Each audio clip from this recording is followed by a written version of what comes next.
Let us start today the second topic, second lecture of chapter number 2, polynomials. कल हमने polynomials का lecture number 1 complete किया, जिसमें हमने क्लासिफिकेशन पढ़ी है on the basis of number of terms in a polynomial. तो आज हम पढ़ेंगे classification.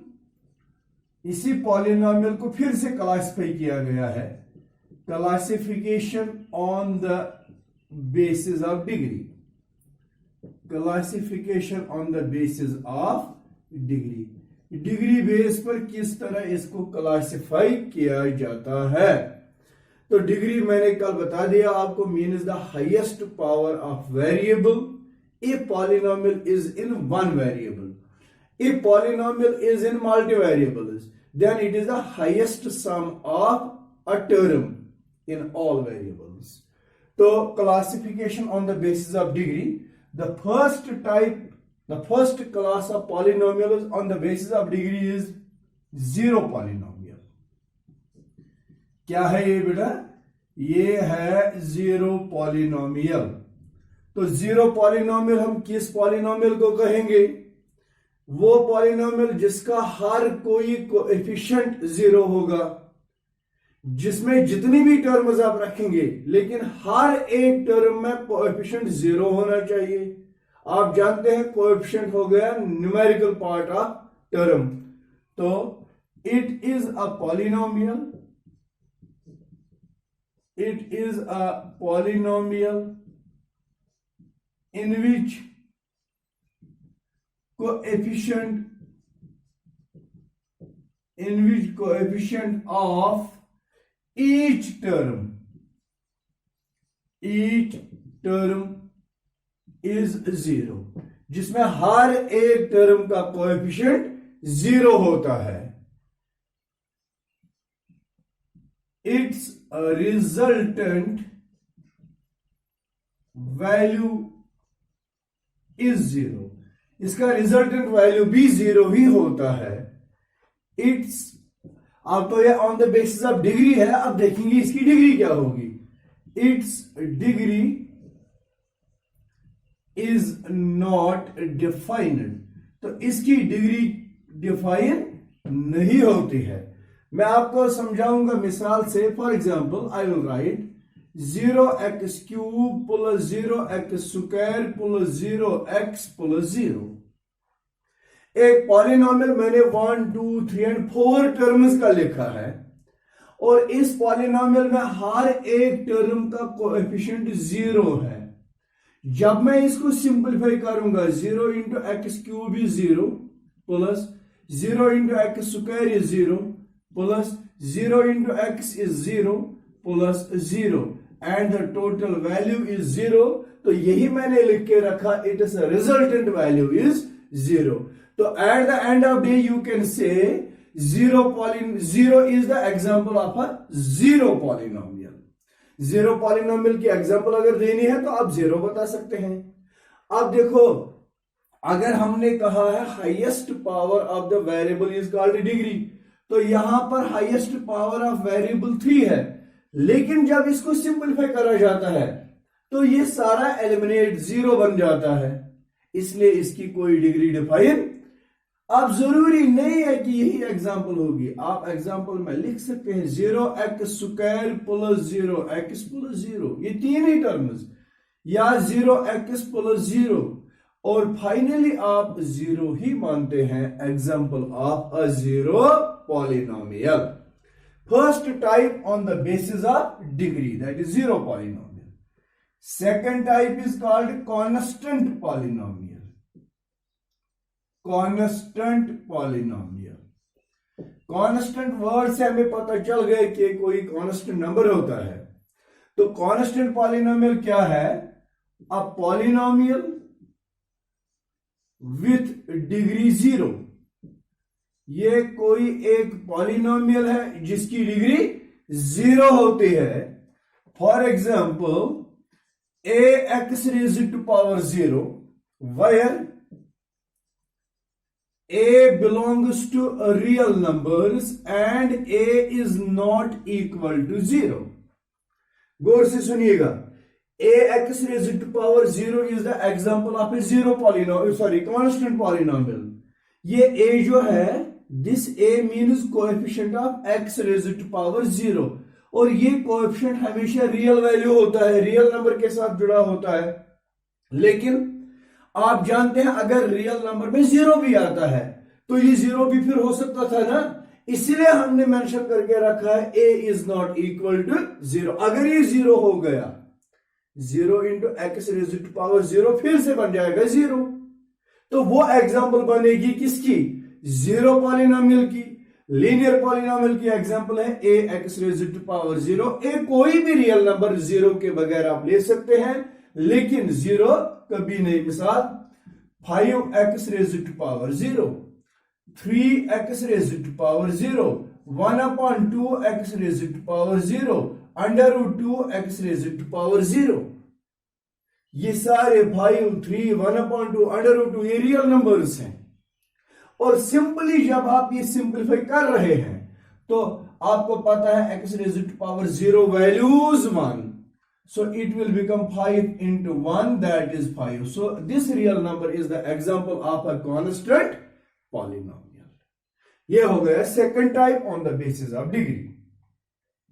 Now what is third type on the basis of degree? That is called a linear polynomial.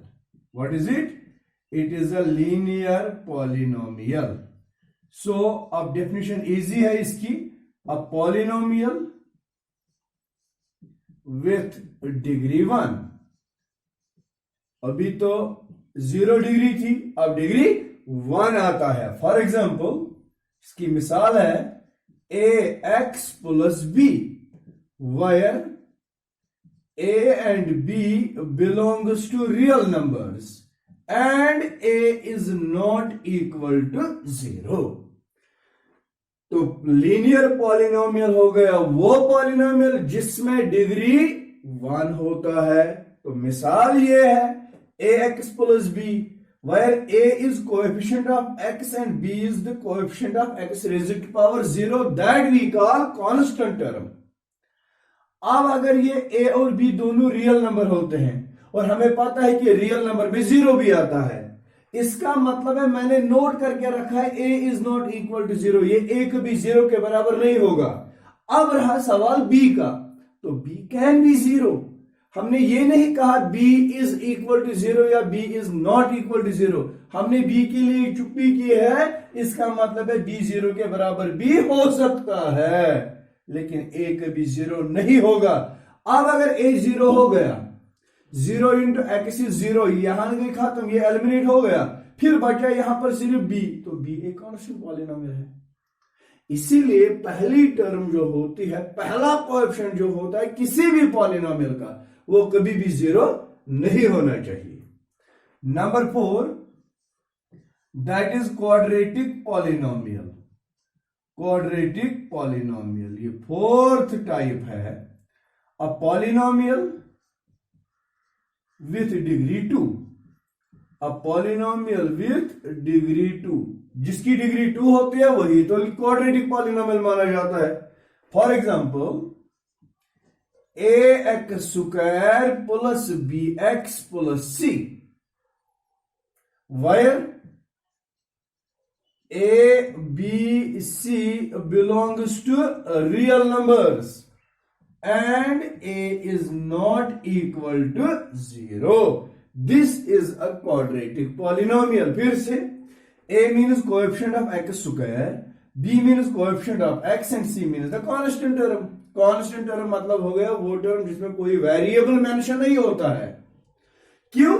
क्योंकि उस टर्म में वेरिएबल का पावर 0 होता है। तो इसलिए बेटा ये a कभी 0 के बराबर नहीं होगा। a अगर 0 के बराबर हो गया तो ये सिर्फ इतना ही बचेगा, which is a linear polynomial. अब अगर a 0 है, सॉरी 0 नहीं है, तो b और c 0 के बराबर हो भी सकते हैं। तो इसलिए हम कहते हैं ax square plus bx plus c is a quadratic polynomial even if b is equal to 0, c is equal to 0। अगर ये दोनों भी 0 होंगे तब भी ये क्वाड्रेटिक पॉलिनोमियल ही बचेगा। समझ गए ना? This is fourth type. उसके बाद टाइप नंबर 5 पर आते हैं। Fifth type on the basis of degree, that is cubic polynomial. It is cubic polynomial, and cubic polynomial is a polynomial with degree 3. A polynomial with degree 3. ये वो polynomial है जिसमें degree 3 होती है। For example इसकी मिसाल है ax cube plus bx square plus cx plus d, where A, B, C, D belongs to real numbers and A is not equal to 0. हमेशा याद रखना पहली टर्म का कोएफिशिएंट कभी 0 के बराबर नहीं होगा। तो ax cube plus bx square plus cx plus d is a cubic polynomial example. It means B, C and D can be 0. Then after, it is the last type of your syllabus on the basis of degree, and that type is now type number 6, which is biquadratic polynomial. Biquadratic polynomial. देखो बेटा ये biquadratic अब carry on कर रहे हैं आप इस definition को। Biquadratic means a polynomial with degree 4. A polynomial with degree 4. For example, इसकी मिसाल है ax raised to power 4 plus bx cube plus cx square plus dx plus e, where a, b, c, d, e belongs to real numbers and a is not equal to 0. This is the example of biquadratic polynomial ax raised to power 4 जिसकी degree 4 होती है। अब आप इसके बाद देखेंगे एक polynomial में नंबर ऑफ टर्म्स कितनी होती हैं। तो वही है एक ऑब्जेक्टिव के लिए क्वेश्चन आपके पास, number of terms in a polynomial. एक पॉलिनोमियल में कितनी टर्म्स का होना जरूरी है। एक पॉलिनोमियल को दिखाने के लिए कम से कम एक टर्म जरूरी है। अगर मैं यहां पर 0 लिखता हूं तो आपसे पूछता हूं बताइए बच्चों ये कौन सा पॉलिनोमियल है। आप कहेंगे सर ये 0 पॉलिनोमियल है। मैं 1 लिख रहा हूं, आप कहेंगे सर ये कांस्टेंट पॉलिनोमियल है। मैं x लिख रहा हूं, आप कहेंगे ये linear polynomial. X square quadratic polynomial, x cube cubic polynomial, x raised to power 4 biquadratic polynomial. यहां पर कोएफिशिएंट 1 हर एक टर्म में। तो एक पॉलिनोमियल की क्लासिफिकेशन के लिए, उसको पहचानने के लिए कि ये किस टाइप का पॉलिनोमियल है, एक टर्म का होना जरूरी है। कम से कम गस 8 टर्म आसी। अब ज्यादा से ज्यादा कितनी terms, it depends upon the degree. Degree से एक टर्म ज्यादा। देखो बेटा यहां पर डिग्री 4 है। जब मैंने इस बाइक्वाड्रेटिक पॉलिनोमियल को स्टैंडर्ड फॉर्म में लिखा तो कितनी टर्म्स लिखी मैंने, 1 2 3 4 एंड 5। ये क्यूबिक पॉलिनोमियल है, इसमें कितनी टर्म्स, 1 2 3 एंड 4 और डिग्री 3 है। तो इसी तरह एक पॉलिनोमियल में ज्यादा से ज्यादा कितनी टर्म्स होती है, 1 term more than it is degree. A polynomial can have at least 1 term, but at most 1 term more than its degree, एक पॉलिनोमियल में कम से कम एक टर्म होती है और ज्यादा से ज्यादा एक टर्म उसकी डिग्री से ज्यादा। कल आपका ऑब्जेक्टिव आता है व्हाट कैन बी द ऐसे what can be the maximum number of terms in a cubic polynomial. बताइए एक क्यूबिक पॉलिनोमियल में कितनी ज्यादा से ज्यादा टर्म्स होती हैं? 1 2 3 4 ये ऑप्शन है। हमने देखा क्यूबिक में डिग्री 3 होती है और ज्यादा से ज्यादा एक टर्म डिग्री से ज्यादा 3 अगर डिग्री है तो 3 से ज्यादा एक हो गया 4 is it is correct answer. This is called number of terms in a polynomial, and this was classification of polynomials on the basis of degree। मुझे उम्मीद है कि आपको ये क्लासिफिकेशन समझ आई होगी कि क्लासिफिकेशन किस तरह की है हमने। Number 1 on the basis of number of terms in it और number 2 on the basis of degree of a polynomial. तो इसके बाद हमने पढ़ना है यहां पर that is called zero of a polynomial। zero of a polynomial। polynomial का zero क्या होता है जिसको आमतौर पर जीरो पढ़ा जाता है। so what does it mean zero of a polynomial? zero of a polynomial का मतलब है it is the value of variable or variables, grammatically ऐसे लिखा जाता है ब्रैकेट में s। it is the value of variable or variables at which polynomial becomes zero। Zero ये है। it is the value of variable or variables at which the polynomial becomes zero। For example, x plus 3 मैंने एक polynomial लिखा और ये polynomial linear polynomial है। आपको इसके जीरो निकालना है। जीरो का मतलब है x का वैल्यू निकालना है। वो वैल्यू ऐसा होता है जिस पर ये सारा पॉलिनोमियल जीरो बन जाएगा। तो आप इसके सॉल्यूशन में जब आपने x का वैल्यू निकालना है आप लिखते हैं टू फाइंड द zeros या to find the zero x plus 3 is equal to 0। Zero निकालने के लिए x plus 3 को 0 के बराबर करना होता है क्योंकि x का हमें वैल्यू निकालना है जिस पर ये पूरा पॉलिनोमियल 0 बन जाएगा। तो x बिकम्स इक्वल टू जब आप +3 को ट्रांसपोज करेंगे तो ये -3 हो जाता है। तो x का वैल्यू -3 है। जो वैल्यू x तो इसमें वेरिएबल है और वेरिएबल का जो वैल्यू आपने निकाल दिया वही वैल्यू 0 माना जाता है। अगर आप चेक भी करेंगे x को रिप्लेस करेंगे -3 से और साथ में +3 -3 +3 कितना हो गया 0। तो 0 का मतलब है value of variable eight which polynomial becomes 0।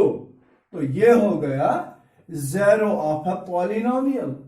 अब आप देखेंगे कि एक पॉलिनोमियल में कितने zeros होते हैं। इसी के साथ a polynomial can have as many zeros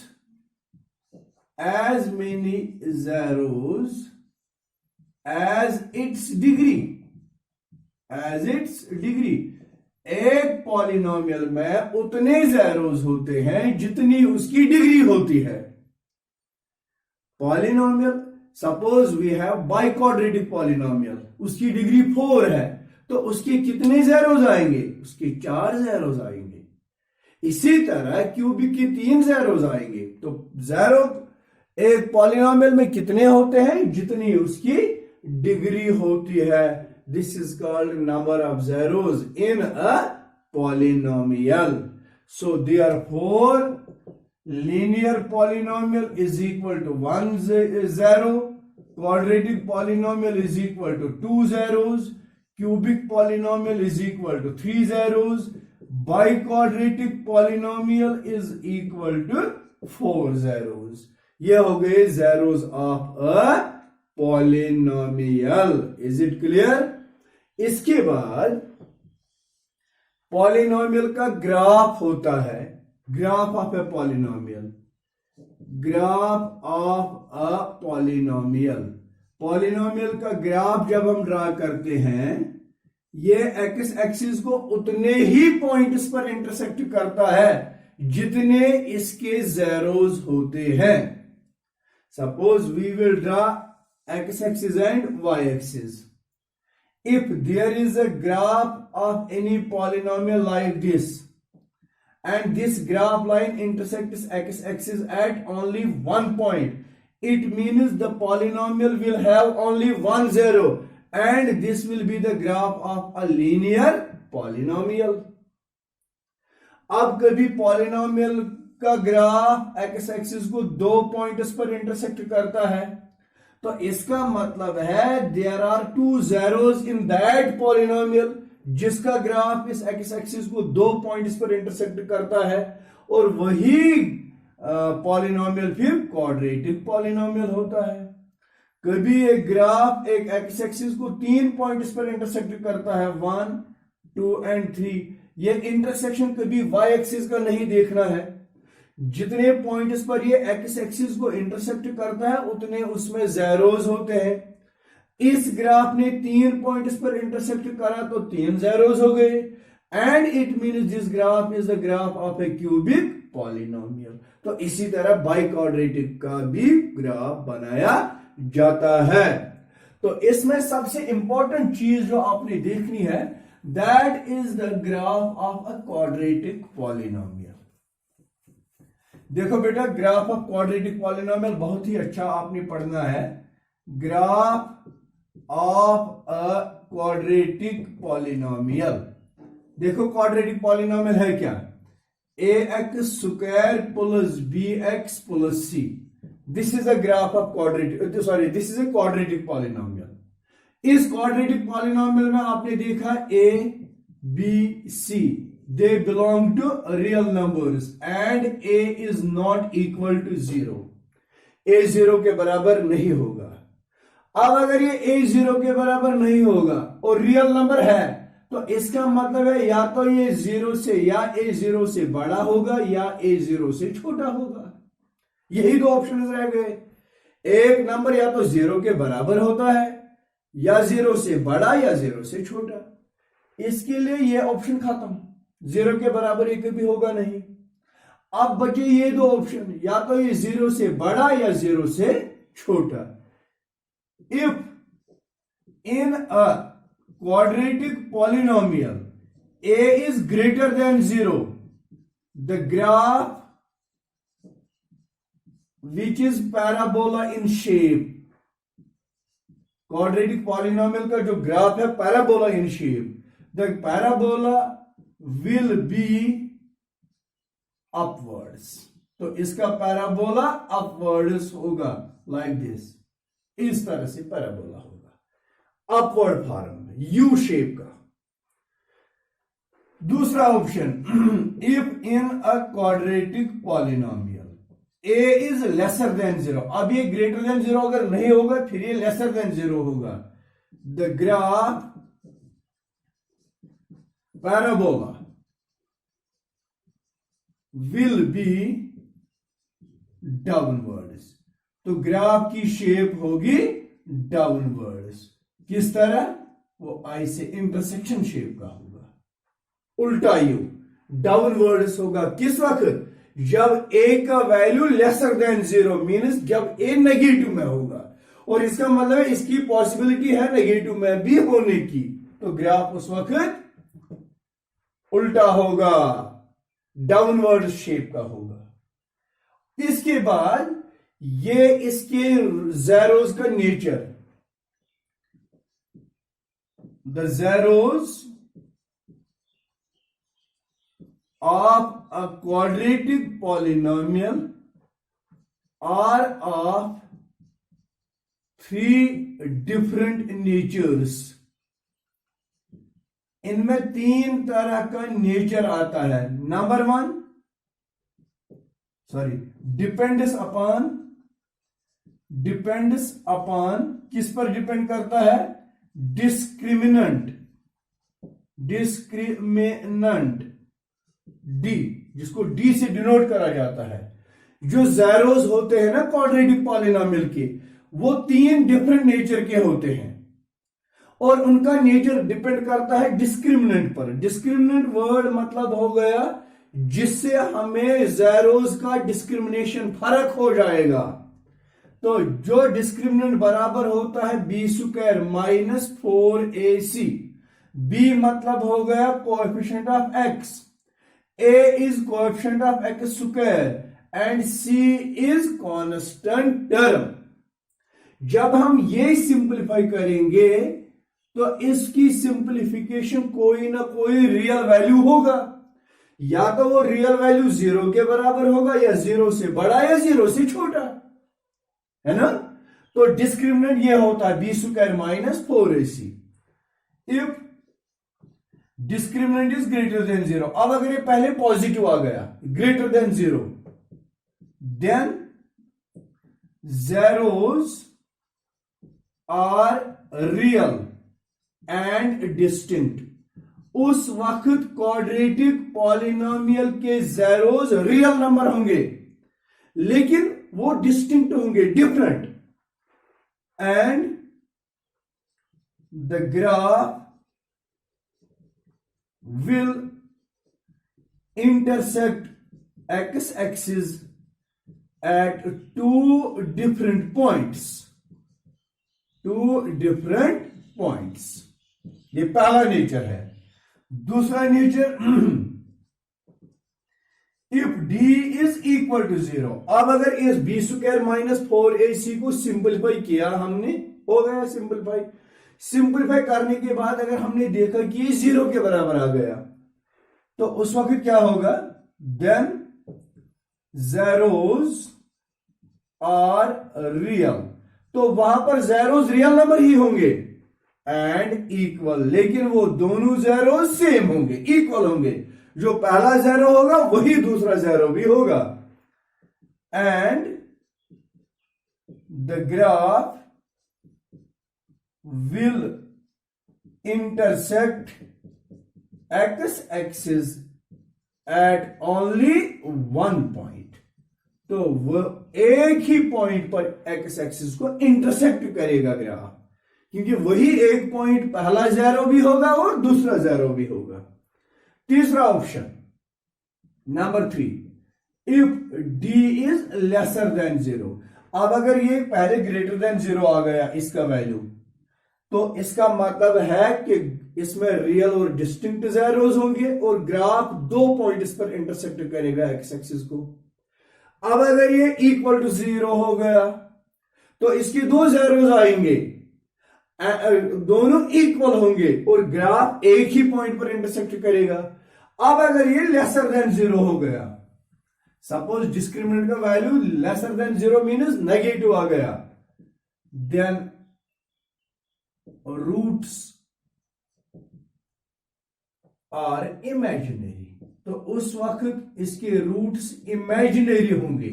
imaginary मतलब वी कैन नॉट फाइंड देम। जब हमें रूट्स का पता ही नहीं चला, ग्राफ एक्स एक्सिस को उस पॉइंट पर इंटरसेक्ट करता है जो पॉइंट उसका 0 होगा। रूट मतलब हो गया 0,